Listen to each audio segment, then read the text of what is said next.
લોહી ભીણા બધા મને જ ફટકારો હતા. એમાં હાશ લા ઝેર છે તો એ આપો, પાણીની જરૂર નથી. શું થયું? કેમ ઉકળે ખોટે ખોટી? ખોટે ખોટી હા, પણ કઈ ઘટના બની હોય તો ઉકળતી હોય તો વ્યાજબી ગણાય. કઈ ઘટના બની છે બોલ. સાગર, આ બધું હવે ક્યારે પૂરું થશે ને મને કહી દો સીધી રીતે. કઈ વાતની વાત કરે છે? હા, તમારી બેન ને એનો છોકરો. એણે શું કર્યું વળી?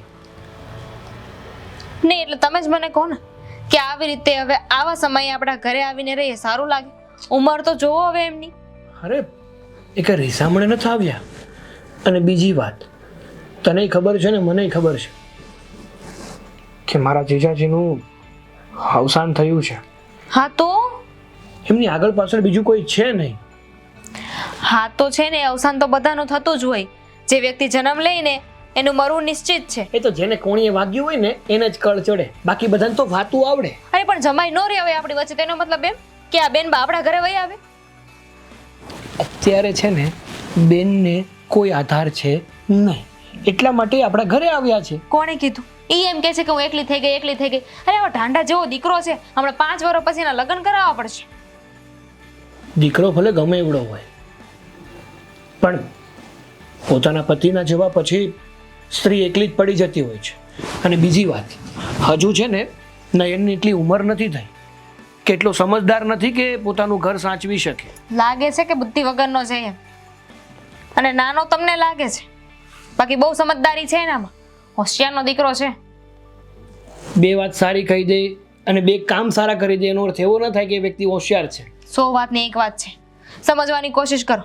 બેનબા છે ને આવી રીતે આપણા ઘરે આવીને રહીને એ મને પોસાતું નથી. અરે પણ તું શું કામ ઉપાધિ કરે છે કે હંમેશા માટે અહીંયા રહેવાના છે? જો સાંભળ, હા બેનની સાથે જે ઘટના બની છે જીજાજીના અવસાન વાળી, એને હજુ જતો સમય નથી ગયો.